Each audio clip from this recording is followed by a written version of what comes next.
Ako kasi, minsan pagka na-insecure ako sa mga beach, namin na-insecure ako sa mga beach din ako. Pero iniisip ko lang din, ang bagay ng mga ganyan. Parang para sa akin, sa isip ko lang na sabi ko, wala nang babae ngayon yung beach pa. Kasi hindi na ako, parang ng pride ko. Ganun, parang iniisip ko ako pag beach ka, ibig sabihin hindi ka maganda, or hindi ka maakat-akat sa tingin ng boyfriend mo.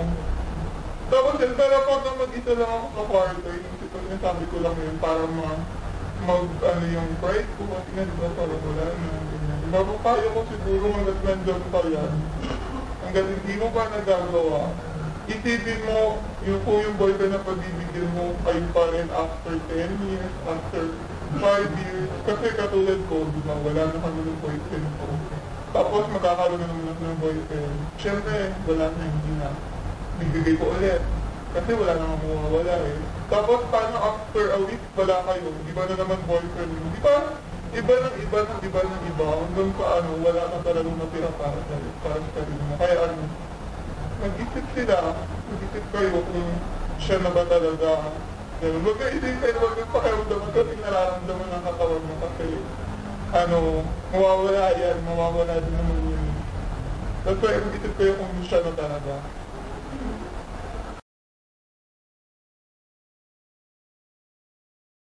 I'm willing to wait. So, after marriage, dun mo lang yan. Kasi, parang sacred kasi. So, meron din akong kapatid na babae na parang ayokong kung meron mang gagawa sa kanya, at least kaya ko silang sawahin na, hindi pwede yan kasi kailangan yung maghintay. Kasi kung sarili ko, hindi ko ginagawa yun, paano ko mapipigil yun sa kapatid? So, yun siguro yung reason ko bakit sa pamarasan. Siguro sa guys, medyo konting respect kung ayaw nung kapartner nila. So, huwag nilang pilitin kasi it's a choice talaga ng girl kung ano yung mangyayari. Pero syempre, sa kanila din dapat marunong din sila magpili. Kasi kahit na nagiging reason nila yung love na sabi nila, kaya nila nagagawa yun. So, kung mahal nga nila isa't isa, they are willing to wait for the right time, yung right process to achieve yung ganong situation. Hindi talaga ako favor doon kasi yun, para din sa akin, sacred din yung bagay nun. Saka kailangan ibigay yun pagkatapos ng marriage, diba? So, hindi ako favor doon. At saka kasi, sa panahon kasi ngayon, diba? Talagang yun. Parang yung iba, favor sila doon. Ewan kung bakit. Pero talagang hindi kasi siya tama para sa akin. Saka, yung na rin, against siya sa simbahan. Marital sex. Talagang pinagbabawal yun. So, yun lang. Hindi ako favor. Ayun, yung may papaya ko sa kanila, wag nilang gawin yun sa mga hindi pa ginagawa yun.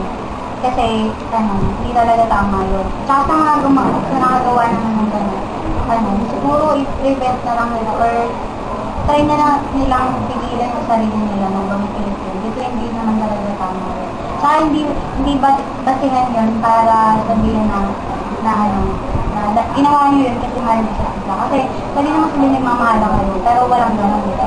Kasi hindi pa naman kayo kasal. Tapos, against yung simbahan doon, di ba? Pwedeng, dahil sa ginawa nyo yun, maaaring magkaroon pa ng consequences na siguro sabihin natin yung iba hindi nila mag-cause natin nila.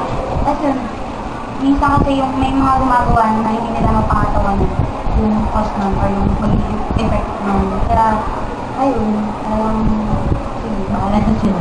Ayun, huwag nila i-pursue yung yung ganun ba. Pagkatuwaan na talaga kasi hindi ko na iniisip. Kumbaga, iniisip ko yun pero hinayaan ko na lang. Kaya yun, inaabot ako. Sinabi din sa akin ng nurse na kapag nagkasakit ka na ng ganyan, talagang makakapitan ka na talaga ng sakit. Kaya kailangan hindi ka din basta-basta gagalaw ng hindi mo kailangan. Again, kasi dapat bawat individual responsable sa iniisip niyang responsibilidad. Kung ito lang pumunta ka nga dyan, premarital sex, diba?